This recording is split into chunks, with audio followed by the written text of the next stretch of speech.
So as our triple restoration moves along, and we really made a lot of progress on this in the past couple of weeks, we're at the point where Vlad is going to pick up some more of the BMW parts and drop off some for a future project, an MV Augusta restoration, an F4 that he's working on. The problem is we have to match the paint exactly, and Vlad, of course, like myself, is very fussy about that. We're going to give it our best shot. We're going to spray some test parts. He's got paint that's lacquer paint or enamel, whatever it is, I'm not sure.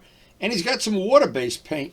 And between the two of them, we're hoping we can get a good match. But to be honest, I really don't like working with water-based paint at all. So we're going to try to make the other paint match. So today Vlad is supposed to stop by and he wants to pick up some of the BMW parts so he can assemble a bike, and he's going to hopefully bring some others. He wanted me to do a quick test on this with the silver paint, just paint a part of it so he could take it home and see if it's going to match the MV Augusta that he's restoring too. So we're going to try to do that before he gets here. Now while I'm waiting for Vlad to get here, I'm going to clean this bike up, and I'm trying to get the bikes one by one cleaned up, ready for the riding season. And it looks like the riding season is on its way. And what I've been trying to do is get one bike per day de-winterized and get some of the cobwebs off it. The riding season is just ahead of us, and I want to have all 7 of the bikes ready to go.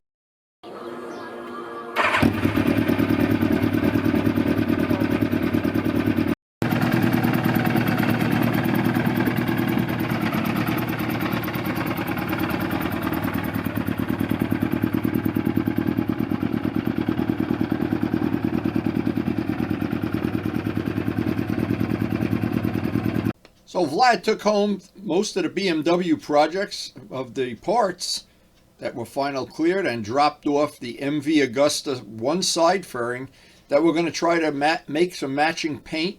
He's got some water-based paint I'm not crazy about using, and he's got some paint that almost matches. We're going to see how this plays out. So the way this day played out, it was very good. We worked on, did some planning, I should say, for Vlad's one of his future projects, the MV Augusta F4. We talked over some of the paint issues that he's got some water-based paint I'm going to try to experiment with. We're going to see if that works. I'm not crazy about water-based paint. And I did get the FCR all cleaned up and ready for the first ride of the year when he gets his term in the rotation. And we got this guy all ready. So everything we can do this time of year is about the riding season. It's just around the corner. So now that Vlad is gone, I can take a look at this under light conditions here on the fluorescent. And it's a pretty close match, but it's not exactly. That's why he has this water-based paint. We got the Buell touch-up paint here. We got the Moto Guzzi paint. We've just got more and more stuff here on the work table. And what we're going to try to do, we're going to wait till tomorrow. It's getting too late in the day to do this. I want to get the clear on, I got 3 or 4 pieces to do. And then at the same time I'm doing that, I want to get the clear on the silver so that'll match. That'll be the project for tomorrow. But this was a crazy day, but we're starting to get the bikes ready for the summer riding season. That's important. And one by one, we're trying to knock off these parts. He took the fairing home and the tail light, so just more stuff every day. So yesterday we met with Vlad and, well, made the more plans for the MV future restoration project.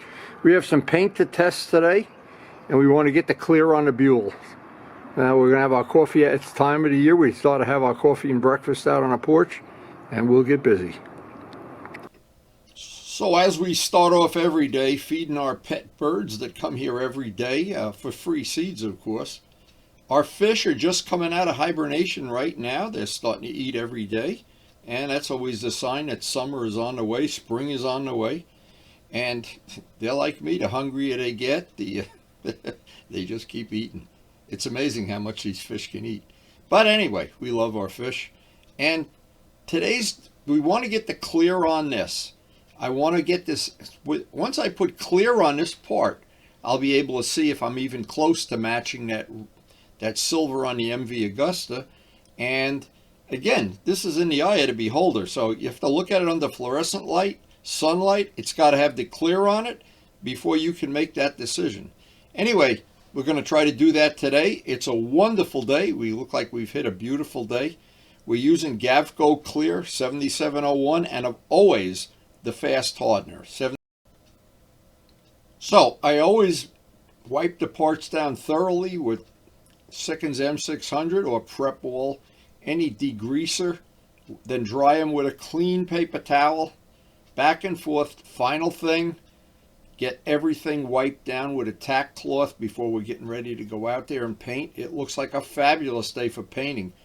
And lately we've been having real good luck with the Gavco Clear, and I just can't wait to see how this is going to look. The carbon fiber on these parts looks so nice. And I keep the tip of the gun in a little jar of acetone with a lid on it while I'm not using it. That's a good tip. Another good tip is don't talk to anybody while you're mixing paint. You're trying to count from 4 to 1 and somebody comes in and starts talking and you got 8 to 1. But anyway, and I have done that, of course. Stir it always. I always stir it with a steel rod, not wood. Keep the hardener in the fridge, not the freezer. That'll prolong the life if you're not painting every day. And I always, because these are Harbor Freight guns and they tend to leak at the top as time goes by. So I always put a little tape around the top. Now the way I paint, I spray out into midair, then bring the gun onto the part, and I never release the trigger back onto the part.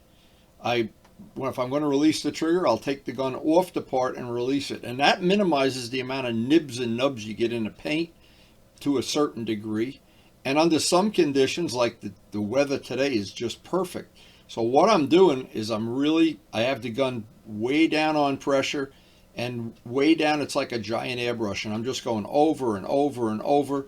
What looks like maybe I'm putting on 10-15 coats, I am, but they're very, very thin coats. But ultimately I'll get the same amount of clear on, but with a lot of thin coats. And that's the secret, that's the trick that I've used many, many years to my advantage to get these parts. When they're small parts, I'm not painting a car. I don't have to blow it all on in 2 minutes. It takes time, but it's worth it in the end. So this is our test piece to see if the MV Augusta part, the modern paint that's not water-based, that hopefully we're going to be able to use, I needed to get 3, 4, 5 coats of clear over that in the course of this day, because the MV part that we're matching it to has a really lot of clear over it, and I wanted to be able to take it out in the bright sun and match it, and then take it down under fluorescent lights and match it. And it's very, very difficult to match silver. When I did the wheels on the R1, I mixed my own silver. On the MT-09, I mixed my own silver for that project. And both of the times I did it, it's labor intensive to get it to match. Now, it was a day that the weather was just perfect for painting. It was about 50 degrees in the beginning of the day, and it warmed up quickly. I don't know what it ultimately went to, but it was hot toward the end of the day. This is the kind of thing you want to do. And I always think it's good information, is get a coat on, the first coat, go have a cup of coffee, wait ideally 20 minutes to a half hour, let that first coat really tack out, get to be where you can almost touch it, and then put the second coat on, let that get where you can just about touch it. And because this is a sunny day, by having the stuff out in the sun on a black table, it speeds it up a little bit. And one of the things that's also nice that you can use to your advantage is on a sunny day, I can candle the clear that's going on here real nice. But again, if you notice, and this is the biggest tip to pick up off the video, even if you're an experienced painter, I have found, and I've tried to do it both ways. I've tried to put it on like I've been painting a car, just put on big wet coats, thinking that if I do that, the paint will dry shiny and I'll have less effort to buff it.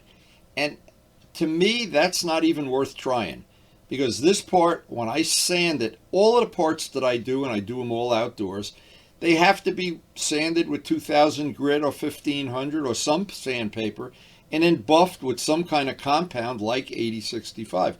So at this point in the job, while I'm working on this, the idea that I have used to my advantage for many, many years, just get on a lot of thin coats over the course of a day.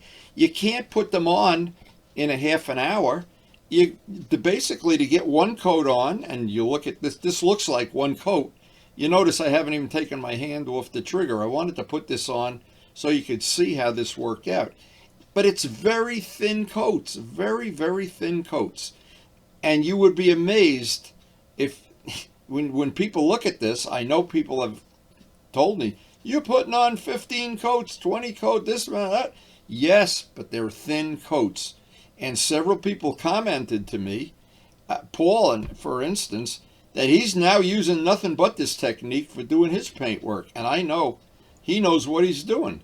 And many people that do know what they're doing, but when you're painting cars or painting furniture or something, that rule wouldn't apply. But to paint motorcycle parts like this and get that level of finish comes from many, many thin coats. And another thing, you never get a run, almost never. Now, as I'm putting the final coats on these parts, and again, thanks to Fast Forward, the videos don't go 2 hours, but the final coat, I can open up the gun maybe an eighth of a turn, just get just a little bit more of a wet coat for the final coat. And even if I didn't do that, it wouldn't matter. The trick is not to try to get all the paint on in 1 or 2 coats. Spread it out. So as this day played out, and it played out very well, I got all the clear on all of the parts I wanted to. I still have to repaint the yellow on the tail section of the Buell before that project will be ready for pickup. And of course, the paint has to age, and I have my way that I have shared on all the videos of how I do it. Every painter has a different system, a different method. All shop conditions are different, and no matter what, you decide if the way I do it works for you. And if it doesn't, there's plenty of other videos out on YouTube of how to paint. But this is a way that has worked for me many, many years. Now, this is going to be really more difficult than Vlad thinks it is to match this silver. I know I have the MV part down there, and that's our 4th restoration for Vlad this year. So that's going to be the lowest priority. Getting the BMW finished is the #1 thing, and there's still parts coming and decals, and I don't even know what stripes would have to be painted. I don't know. But having this part match, if I can get that part to match without using a water-based paint, boy, I'll be thrilled. Now, the last step, I'm just painting over that sticker that's on there. I want to try to bury that sticker in clear. And that's going to be the goal, and we'll find out if we're done, when we finish this, if I can bury that sticker. That sticker is really thick, too, really thick. And it's tricky and it's complicated working on several projects at once. But finally, by the end of the day, I got them all out in the garage drying, and it looks like they're going to dry up like glass. So we took advantage of the last 2 days of moving this project well along. And we wouldn't have been able to do it if we had the parts that are coming for the BMW. We have done everything we have with that, except Vlad's got some other parts that he hasn't brought over yet. So by spending this time on the Buell, we've got that project moving a little further forward into the future. And boy, that clear is going to dry up and buff out. Now, the trick is it's going to stay in the garage overnight for sure. Even though it's warm outside, it's like almost 60 degrees. What's going to happen, and I'm going to let it sit out here an extra day. Let it sit downstairs by the heating vent, because at night the heat is still going to be coming on all the time. And then by the weekend, this is going to be ready to buff out, but the fairing sides are already ready to buff out. So see, this is the thing with leapfrogging these parts in. We always have something ready to buff, something ready to spray on a day like today. And on a day like yesterday, where we got bogged down and waiting for things, and it just turned out to be a long day. It was too late to start this at the end of the day. But I'm so glad I waited, because today was just perfect.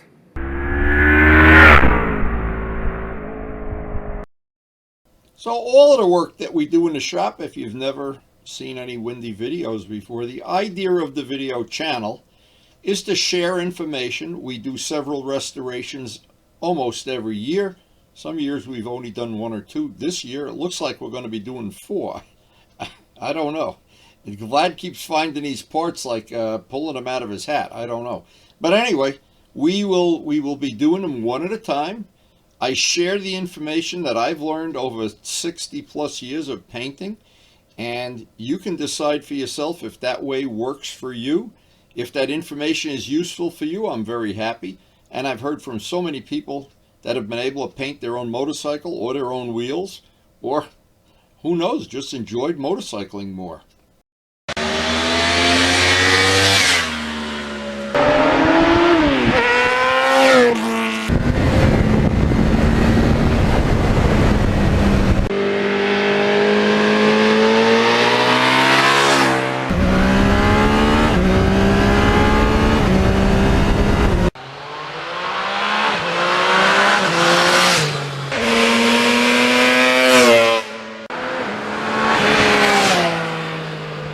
And thanks so much for watching.